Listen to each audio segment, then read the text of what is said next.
Hello students, हमारे YouTube channel में आप सभी का स्वागत है। स्टूडेंट्स, हम पिछले वीडियो में राज्यपाल के बारे में बताए थे। आज हम राज्य के मुख्यमंत्री या मंत्री परिषद के बारे में डिटेल्स पढ़ेंगे। देखिए, हमारा आज का टॉपिक है सीएम, चीफ मिनिस्टर या मंत्री परिषद। चलिए इसके बारे में पढ़ते हैं। देखिए, राज्य के पिछले बार हमने बताया था राज्य के कार्यपालिका के बारे में। तो राज्य के कार्यपालिका के बेसिक रूप से 4 अंग होते हैं। पहला अंग होता है राज्यपाल, जिसके बारे में हम लोग पढ़ चुके हैं। अब दूसरा चैप्टर आ जाता है सीएम और मंत्री परिषद। तो आज हम चीफ मिनिस्टर और मंत्री परिषद के बारे में पढ़ेंगे। आपने बताया था कि राज्य के कार्यपालिका का जो प्रधान होते हैं वह राज्यपाल होते हैं, लेकिन ये भी बताया था कि राज्य के कार्यपालिका के वास्तविक प्रधान जो होते हैं वो मुख्यमंत्री होते हैं। आज समझते हैं कि क्यों मुख्यमंत्री को राज्य की कार्यपालिका का वास्तविक प्रधान कहा जाता है। तो देखिए, जो राज्यपाल को भारतीय संविधान के अनुसार जितनी शक्ति व कार्य दिए गए हैं, उन सारे शक्तियों कार्यों का प्रयोग सारे जो होते हैं मुख्यमंत्री करते हैं, प्रत्यक्ष रूप से या अप्रत्यक्ष रूप से। यानी कि राज्यपाल को जितने ताकत और शक्ति दिया गया है, उन सारे शक्तियों का प्रयोग चीफ मिनिस्टर करते हैं, जिसके कारण मुख्यमंत्री को ही कार्यपालिका का वास्तविक प्रधान कहा जाता है राज्य के क्षेत्र में। ठीक ना। इसके संबंध में कुछ निम्न प्रमुख अनुच्छेद हैं। जैसे अनुच्छेद 163 में कहा गया है कि राज्यपाल के सहयोग के लिए राज्य में एक मंत्री परिषद होगा, जिसके अध्यक्ष सीएम होंगे, यानी कि चीफ मिनिस्टर होंगे। फिर से इसको समझते हैं। अनुच्छेद 163 में कहा गया है कि प्रत्येक राज्य में एक राज्यपाल होंगे। अनुच्छेद 163 में यह कहा गया है कि राज्य में राज्यपाल के मदद के लिए एक मंत्री परिषद होगा, जिसकी अध्यक्षता चीफ मिनिस्टर करेंगे, यानी कि मुख्यमंत्री करेंगे। ठीक ना। अब अगला अनुच्छेद 164 जो कहता है कि चीफ मिनिस्टर की नियुक्ति राज्यपाल करेंगे, जो विधानसभा के बहुमत दल के नेता होंगे। यानी कि मुख्यमंत्री की नियुक्ति संबंधी अगर अनुच्छेद देखा जाए तो अनुच्छेद 164 है। तो चीफ मिनिस्टर की नियुक्ति जो करेंगे, कौन करेंगे?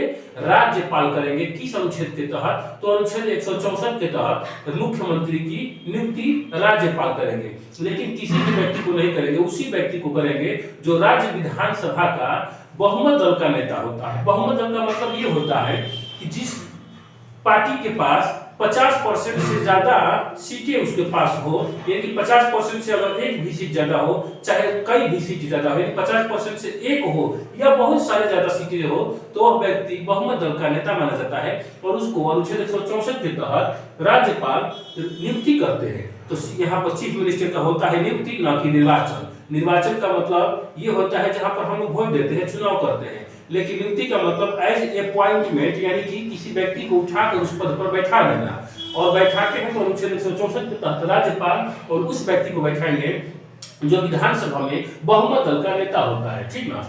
अब ये बहुमत दल का नेता होता है तो ये विधान, देखिए किसी राज्य में 2 सदन होते हैं। राज्य विधानमंडल में बेसिक रूप से विधानसभा और विधान परिषद होते हैं, लेकिन सभी राज्यों में अनिवार्य नहीं है। लेकिन वर्तमान में हमारे यहाँ 6 ऐसे राज्य हैं जहां पर विधान परिषद और विधानसभा दोनों है। जैसे बिहार हो गया, उत्तर प्रदेश हो गया, कर्नाटक हो गया, तेलंगाना हो गया। इस प्रकार से 6 ऐसे राज्य हैं जहां पर विधानसभा और विधान परिषद दोनों है। तो हमारे यहाँ जो विधानसभा और ये मुख्यमंत्री जो होंगे कि तो विधान परिषद के भी सदस्य हो सकते हैं या विधानसभा के भी सदस्य हो सकते हैं। दोनों में से कोई भी होंगे, लेकिन उसे बहुमत दल का, विधानसभा में बहुमत दल का नेता प्रूफ होना चाहिए। तब उस व्यक्ति को राज्यपाल अनुच्छेद 164 के तहत क्या करेंगे कि मुख्यमंत्री नियुक्ति करेंगे। अब आगे समझते हैं कि विधान परिषद तो सभी राज्यों में है नहीं, लेकिन अगर किसी राज्य में खाली विधानसभा है तो इसका मतलब यह है कि विधानसभा में उस व्यक्ति को बहुमत दल का नेता होना चाहिए, तब उसे सीएम नियुक्त किया जाएगा। अब सीएम नियुक्ति के लिए कुछ योग्यता होना चाहिए। तो योग्यता पहला कि उस व्यक्ति की उम्र न्यूनतम 25 वर्ष चाहिए, क्योंकि विधानसभा के चुनाव लाने के लिए कम से कम 25 वर्ष उम्र चाहिए। तो उसी हिसाब से 25 वर्ष कम से कम उम्र चाहिए किसी भी व्यक्ति को मुख्यमंत्री बनने के लिए। दूसरा क्या है कि भारत का नागरिक होना चाहिए। और तीसरा क्या है कि 6 माह में सदन का सदस्य होना चाहिए। किसी भी व्यक्ति जिसकी उम्र 25 वर्ष हो उसे मुख्यमंत्री बनाया जा सकता है यदि वह बहुमत दल का नेता होता है। अगर वह सदन के सदस्य नहीं है तो भी वह मुख्यमंत्री बनाया जाता है, लेकिन शर्त ये रखा जाता है कि 6 माह के अंदर आपको विधानसभा में 6 माह के अंदर आपको सदन का सदस्यता अनिवार्य होगा ग्रहण करना। आप देखते हैं कि शपथ, तो मुख्यमंत्री को शपथ जो है राज्यपाल दिलाते हैं। ठीक ना। मुख्यमंत्री जो शपथ लेंगे अपनी पद एवं गोपनीयता की शपथ लेंगे राज्यपाल के समक्ष लेते हैं।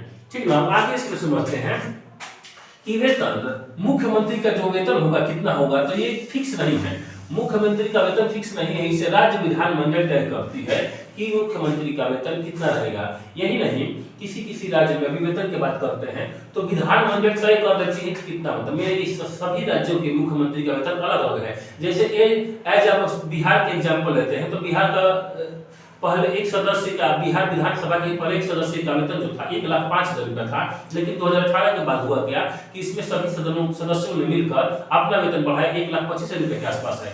अगर देखा जाए दिल्ली, तो अभी 2018 के बाद के सेशन में हुआ क्या था कि केजरीवाल सरकार ने अपने वेतन 400 गुना बढ़ाया था, 400% अपना वेतन बढ़ा लिया था, यानी कि अर्थात इसका मतलब 4 गुना, मान 1 लाख होगा तो 4 लाख वेतन पाया जाएगा। तो दिल्ली विधानसभा ऐसा सदन है जहां के सदस्य जो है सबसे ज्यादा अधिक वेतन पाते हैं। तो मुख्यमंत्री या अन्य सदस्यों का वेतन जो होता है ये फिक्स नहीं होता है, राज्य विधानमंडल तय करती है कि वेतन कितना रहेगा। अब देखते हैं कार्यकाल, तो कार्यकाल इनका 5 वर्ष या राज्यपाल के प्रसाद। अब समझते हैं इस बारे में, क्या मुख्यमंत्री का जो रहेगा कार्यकाल 5 वर्ष फिक्स रहेगा? नहीं, फिक्स नहीं रहता है। देखिए, मुख्यमंत्री का जो है कार्यकाल फिक्स नहीं होता है, इसे ये 5 वर्ष तक तो ये चुनाव कराया जाता है कि 5 वर्ष तक मान लेते हैं तो 5 वर्ष हम लोग मानते हैं, लेकिन इनका कार्यकाल जो है फिक्स नहीं रहता है। जब तक ये बहुमत दल के नेता रहेंगे तब तक इनको मुख्यमंत्री का पद पर बने रहेंगे, ठीक ना। अब आगे इसमें समझते हैं कि राज्यपाल के प्रसाद पर्यंत तो क्यों, जैसे बहुमत दल का नेता, बहुमत दल के जो सारे नेता हैं वही कहते हैं कि हमको इस व्यक्ति को क्या है कि हम लोग मुख्यमंत्री नहीं मानेंगे, तो उस परिस्थिति में क्या होता है, तो और बहुमत दल के नेता होते हैं और बहुमत दल का विरोध करते हैं। बहुमत दल का नेता जो कहते हैं कि हम जो अभी मुख्यमंत्री बैठे हैं पद पर, उसमें हमारे लिए मुख्यमंत्री उपयुक्त तो नहीं होंगे, इनको हटाया जाए, और सीएम उस समय नहीं हट रहे हैं, तब उस स्थिति में राज्यपाल क्या करते हैं कि उसे चीफ मिनिस्टर पद से हटाते हैं। तो इसीलिए इनका जो पद हो जाता है राज्यपाल के प्रसाद पर्यंत भी कहा जाता है। अब आगे समझते हैं त्याग पत्र। तो त्याग पत्र ये अपना राज्यपाल को सौंप देते हैं। अगर मुख्यमंत्री को त्याग अपना देना होगा तो ये राज्यपाल को देते हैं। जैसे केंद्र लेवल पर प्रधानमंत्री त्याग पत्र राष्ट्रपति को देते थे, उसी प्रकार मुख्यमंत्री अपना त्याग पत्र राज्यपाल को देते हैं, और इनका भी कार्यकाल उसी प्रकार से कार्य करते हैं मुख्यमंत्री, जैसे केंद्र में प्रधानमंत्री कार्य करते हैं। भले ही वहां पर उनकी शक्ति प्रधानमंत्री की ज्यादा हो जाती है और राज्य में राज्य मुख्यमंत्री की जो है शक्ति थोड़ा कम हो जाती है, लेकिन बेसिक रूप से वही कार्य करते हैं। अब हम इसमें आगे समझते हैं, अनुच्छेद 167 दिया गया है। देखिए, अनुच्छेद 167 में चीफ मिनिस्टर यानी मुख्यमंत्री के कार्य एवं शक्ति का वर्णन किया गया है। क्या किया गया है? अनुच्छेद 167 में मुख्यमंत्री के कार्य एवं शक्ति का जिक्र किया गया है, जिसमें बताया गया है कि मुख्यमंत्री की प्रमुख कार्य क्या है। तो इसमें इनके प्रमुख कार्य एवं शक्ति देखते हैं, तो मंत्रियों की नियुक्ति संबंधी सलाह जो है राज्यपाल को देते हैं। पहला बात यह है कि मुख्यमंत्री की नियुक्ति खुद राज्यपाल करते हैं, और नियुक्ति जैसे ही मुख्यमंत्री की हो जाती है तो मुख्यमंत्री अन्य सभी मंत्री परिषदों की नियुक्ति संबंधी सलाह जो है राज्यपाल को देते हैं कि फलाना व्यक्ति को फलाना मंत्रालय दिया जाए। अब आगे देखते हैं कि मंत्रियों के विभाग का बंटवारा मुख्यमंत्री ही करते हैं। मंत्रियों के विभाग के बंटवारे की जो है मुख्यमंत्री ही करते हैं एवं उनको फेरबदल भी करते हैं। यदि किसी कोई मंत्री को अगर कोई पद दिया गया है और अपना कार्य सही ढंग से नहीं करते हैं तो उनका मंत्रालय भी फेरबदल करने का ताकत अगर है तो मुख्यमंत्री के पास ही है। अब देखते हैं कि मंत्री परिषद की बैठक की अध्यक्षता सीएम करते हैं। मुख्यमंत्री का मेन काम यही है कि जितना मंत्रिमंडल समूह है यानी कि मंत्री परिषद है उसके बैठक की अध्यक्षता चीफ मिनिस्टर खुद करते हैं। अगला देखते हैं कि मंत्री परिषद के निर्णय लेने को राज्यपाल तक पहुंचाते हैं, यानी कि मंत्रिमंडल या मंत्री परिषद जो निर्णय लिया है उसको राज्यपाल तक पहुंचाने का कार्य जो है राज्य मुख्यमंत्री ही करते हैं। अगला देखते हैं कि राज्यपाल को विधानसभा भंग करने की सिफारिश जो है मुख्यमंत्री ही करते हैं, यानी मुख्यमंत्री कहते हैं कि राज्यपाल से कि आप विधानसभा को भंग कर दीजिए, तथा अगर विधानसभा की सत्र बुलाना भी होगा तो मुख्यमंत्री ही राज्यपाल को कहेंगे कि आप विधानसभा के सत्र को बुलाइए, 6 माह पर जो बुलाया जाता है। आगे देखते हैं कि मुख्यमंत्री जो होते हैं ये राज्य योजना आयोग के अध्यक्ष होते हैं, ठीक ना। जैसे केंद्र में केंद्रीय योजना आयोग के अध्यक्ष प्रधानमंत्री होते हैं, उसी प्रकार से राज्य में राज्य योजना आयोग के अध्यक्ष जो होते हैं मुख्यमंत्री ही होते हैं। अब आगे देखते हैं कि ये राष्ट्रीय विकास परिषद के अध्यक्ष होते हैं। राष्ट्रीय विकास परिषद के अध्यक्ष मुख्यमंत्री होते हैं तथा अंतरराष्ट्रीय विकास परिषद के सदस्य भी यही होते हैं, मुख्यमंत्री। यानी कि राष्ट्रीय विकास परिषद और अंतरराज्यीय विकास परिषद के जो सदस्य होते हैं मुख्यमंत्री होते हैं और सदस्य के रूप में कार्य करते हैं। अगला, महाधिवक्ता एवं राज्य निर्वाचन आयुक्त की नियुक्ति संबंधी सलाह राज्यपाल को देते हैं। यानी कि कौन व्यक्ति महाधिवक्ता किसे नियुक्त किया जाएगा, ये सलाह जो है चीफ मिनिस्टर राज्यपाल को देते हैं तथा कि किसे चुनाव आयुक्त राज्य में बनाया जाएगा, इस चीज को भी सलाह मुख्यमंत्री राज्यपाल को ही देते हैं। अब आगे इनके मूल कार्यों को देखते हैं।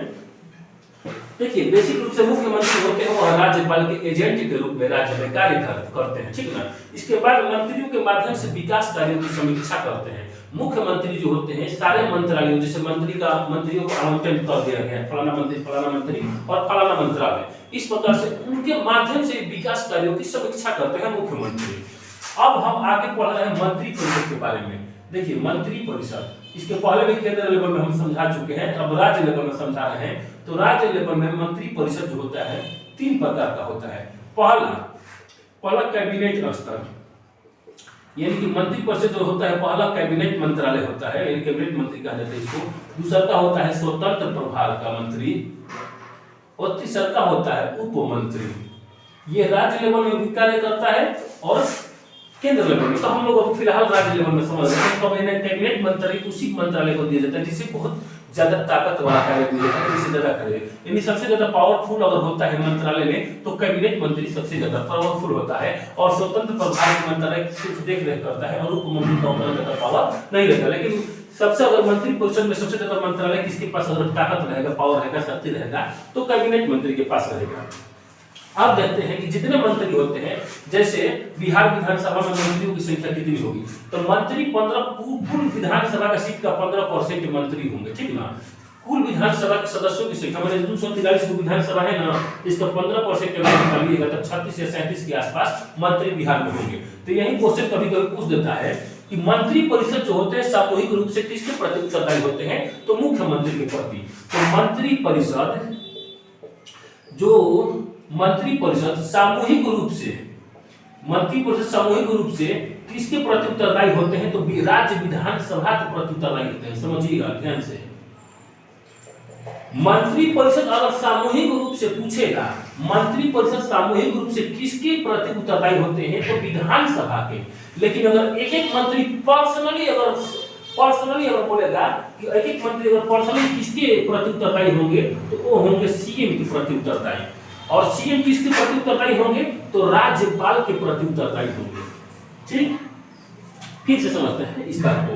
अगर मंत्री परिषद पूछेगा सामूहिक रूप से किसके प्रति उत्तरदायी होते हैं, तो राज्य विधानसभा के प्रति उत्तरदायी होंगे। विधान परिषद नहीं होगा, विधानसभा के प्रति मंत्री परिषद सामूहिक रूप से उत्तरदायी होते हैं। लेकिन अगर पर्सनली एक मंत्री को देखा जाए तो किसके प्रति उत्तरदायी होते हैं, तो चीफ मिनिस्टर के प्रति उत्तरदायी होते हैं। और चीफ मिनिस्टर जो होते हैं किसके प्रति उत्तरदायी होते हैं, तो राज्य के राज्यपाल के प्रति उत्तरदायी होते हैं। उम्मीद करता हूं कि ये बेसिक रूप से सबको समझ में आ गया होगा। अगर समझ में नहीं आया तो कमेंट बॉक्स में लिखिएगा, मैं उसको क्लियर कर दूंगा। इसको सबसे ज्यादा सब्सक्राइब करिएगा मेरे चैनल को, ज्यादा लाइक करिएगा इस वीडियो को। धन्यवाद।